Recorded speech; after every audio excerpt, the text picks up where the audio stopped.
On October 2nd, 2020, at approximately 9 a.m., Alyssa Burkett arrived at work.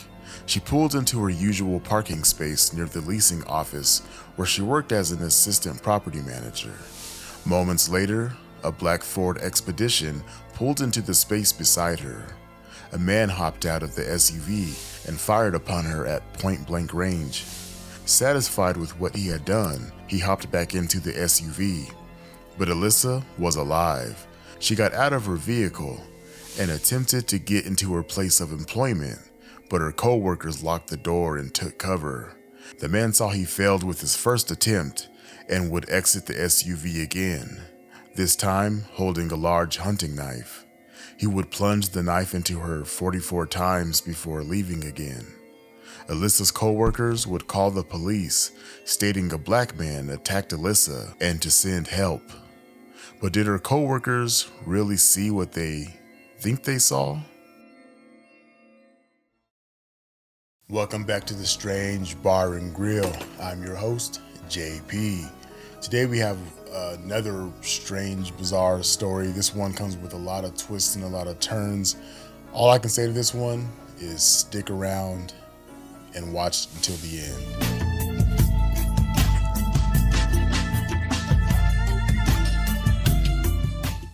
This story begins in 2018, where 22-year-old Alyssa Burkett worked as a leasing agent at Green Tree Apartments, north of Dallas in Carrollton, Texas. She balanced her job with college classes, building toward a future she envisioned for herself.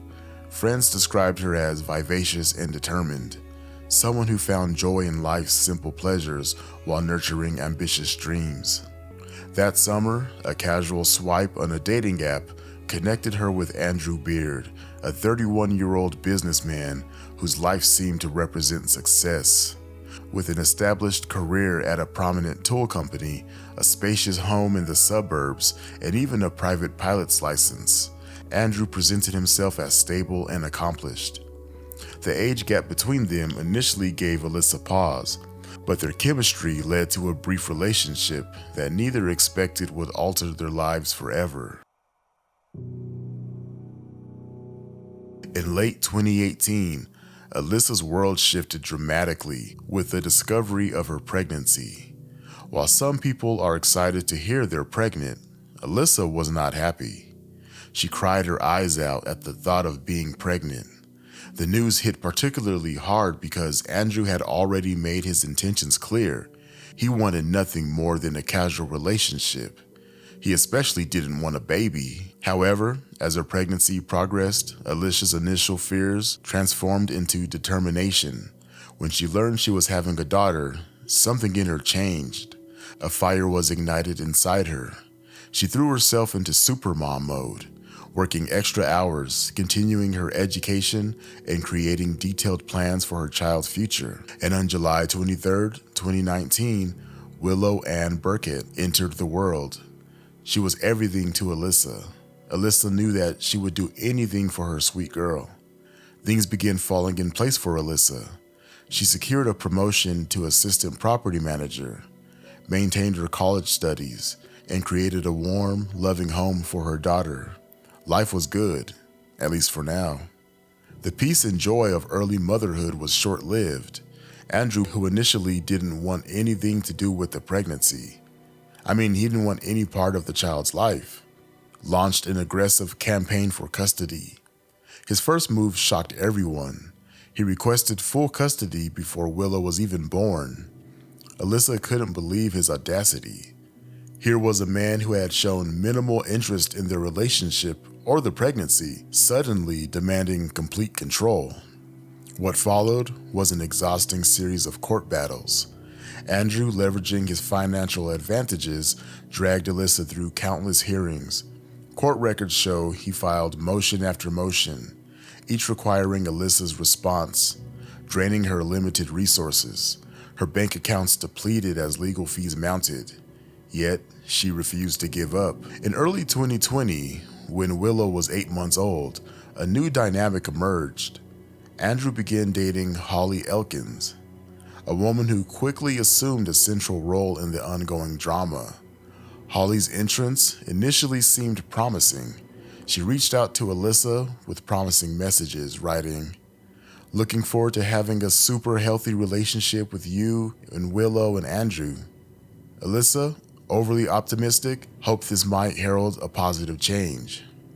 However, the facade of peace quickly crumbled.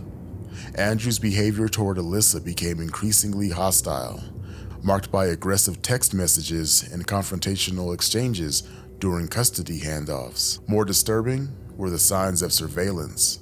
Alyssa began noticing Andrew appearing at locations she visited, restaurants, shops, even bars in downtown Dallas where she met friends. She later discovered a GPS tracking device attached to her car, a finding that would prove crucial to the investigation. Holly's role grew more sinister. Investigation records would later reveal text messages between Holly and Andrew showing her systematic manipulation. She berated him for being too soft, demanding he protect his woman and child before anyone. Her messages grew increasingly demanding. "I don't want anyone who is a pushover. I want a man who doesn't give two Fs about anyone else." In September of 2020, the situation escalated dramatically. A man identifying himself as Frank Morrow called 911, reporting that Alyssa was selling drugs from her car at work. The caller provided specific details about Alyssa's Toyota Corolla, including the license plate number. When police searched her car, they found exactly what the caller described: drugs, a pistol, and cash in the trunk. Alyssa got caught riding dirty, or did she? Detectives noticed inconsistencies. The items appeared planted, and Alyssa's genuine shock at the discovery of these items convinced detectives. A later investigation would uncover notes in Andrew's possession matching the details from the 911 call, including the alias Frank Morrow. As September turned to October, Alyssa's fear grew. She texted her sister Madison increasingly urgent messages. "Come over while I walk inside. Lock the door behind you. Do you see anyone around?" She confided in her roommate, predicting that Andrew will get someone to kill her. On October 2nd, 2020, at approximately 9 a.m., Alyssa Burkett arrived at the Green Tree Apartments for what seemed like a routine workday. She pulled into her usual parking space near the leasing office where she worked as an assistant property manager. Moments later, a black Ford Expedition SUV pulled into the space beside her. Witnesses provided crucial details about what happened next. Maintenance supervisor Darren Eicher, only 15 feet away, heard the initial gunshot. The bullet went through Alyssa's car window, striking her in the face but not killing her. The shooter thought Alyssa was gone because the blast had destroyed her left eye and part of her face. Despite her injury, she managed to exit her vehicle and attempt to reach safety, knowing her co-workers were inside the building. Security cameras captured her making her way toward the leasing office. The attacker, who witnesses initially described as a black man due to his disguise, then got out of his vehicle and began running towards Alyssa with a new weapon, a large hunting knife. He begins plunging the knife into her body repeatedly. Alyssa fought the attacker the whole time. She was banging on the window for someone to come save her, but her co-workers wouldn't open the door. They thought this was an active shooter situation and feared for their own safety. The attacker would eventually flee in their SUV, leaving Alyssa alive, but barely. Alyssa's colleagues would call 911 and explain what just happened and would beg for emergency services to come quickly. When first responders arrived, they tended to Alyssa, but her body just couldn't hold on for too long, and she wouldn't survive the attack. Medical examiners later documented a total of 44 wounds. In the days following the attack, detectives pieced together the evidence. Detectives found the black SUV Andrew had purchased specifically for the crime, abandoned a mile from his house. This pickup had altered license plates and tinted windows to obscure his true identity. Inside Andrew's F-150 pickup truck, they discovered the dark foundation makeup still in its original packaging and a fake beard. The brand of the makeup used was called Java. and it was several shades darker than his natural skin tone. Along with the beard, it was all a part of an elaborate plan to disguise himself as a black man and to pin this crime on a black man. A search of his home yielded more damning evidence: a GPS tracker identical to the one found on Alyssa's car, charging stations, batteries, and perhaps most critical, handwritten notes detailing his disguise plan. Why the hell would you write that down and keep the notes, idiot? The makeup itself became a crucial piece of evidence. Laboratory analysis confirmed traces of the same foundation on clothing found in Andrew's home. Surveillance footage from various stores showed him purchasing the disguise materials. Text messages between Holly and Andrew revealed discussions about the disguise. Holly had suggested using makeup and a costume, writing detailed instructions about application and removal. She had even helped research methods to alter appearance convincingly, with her phone showing searches for how to make realistic disguises and makeup to change skin tone completely. The investigation also revealed that Andrew and Holly had tested the disguise beforehand.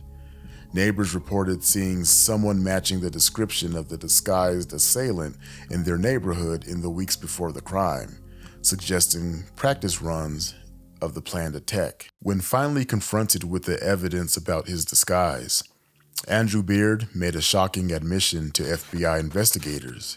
He explained that he had spent hours practicing applying the makeup, ensuring it would withstand scrutiny. He described how Holly had helped perfect the technique, even critiquing his application methods to ensure the disguise would be convincing. The elaborate nature of the disguise spoke to the premeditated nature of the crime. This wasn't a crime of passion or a sudden decision. Every element, from the makeup to the vehicle to the timing, was carefully planned and rehearsed.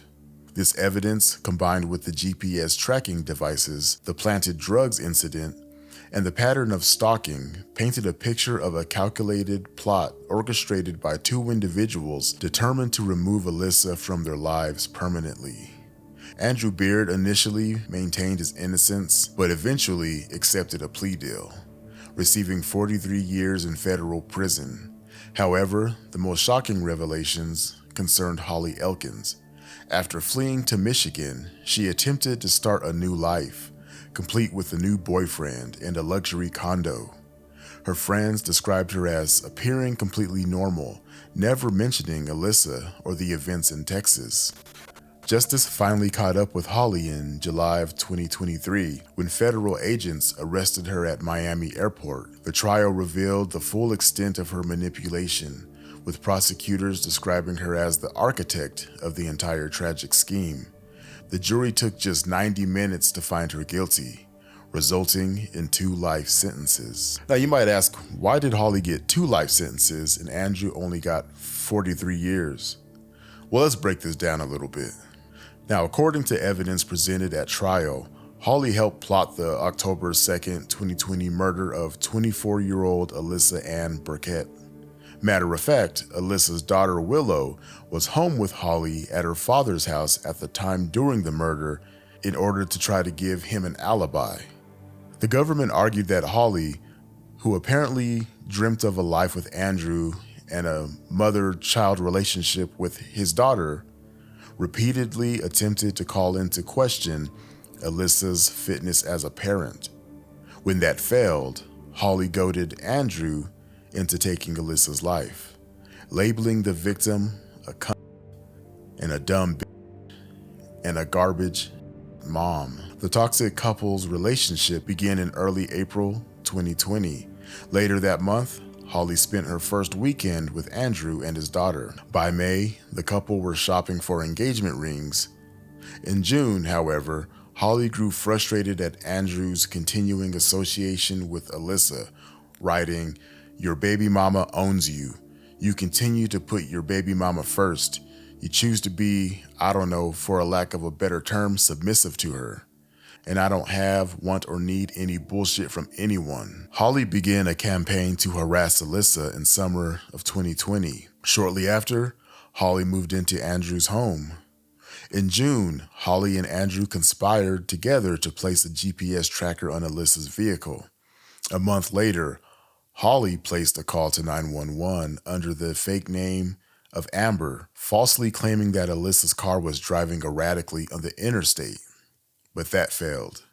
In August of 2020, Holly falsely reported to police that Alyssa's mother had attacked her, creating scratches on her own chest to support the lie. But that also failed. 5 days later, Holly and Andrew paid a private investigator to dig up dirt on Alyssa and her new boyfriend. The investigator who testified at trial found nothing incriminating. In September, Holly helped Andrew plant drugs and a gun in Alyssa's vehicle. Andrew then placed a call to police under a fake name, claiming Alyssa was selling drugs to black men out of her car. But what do you guys all think about this one? Let me know in the comment section. And let me know if you guys prefer me on camera or off camera.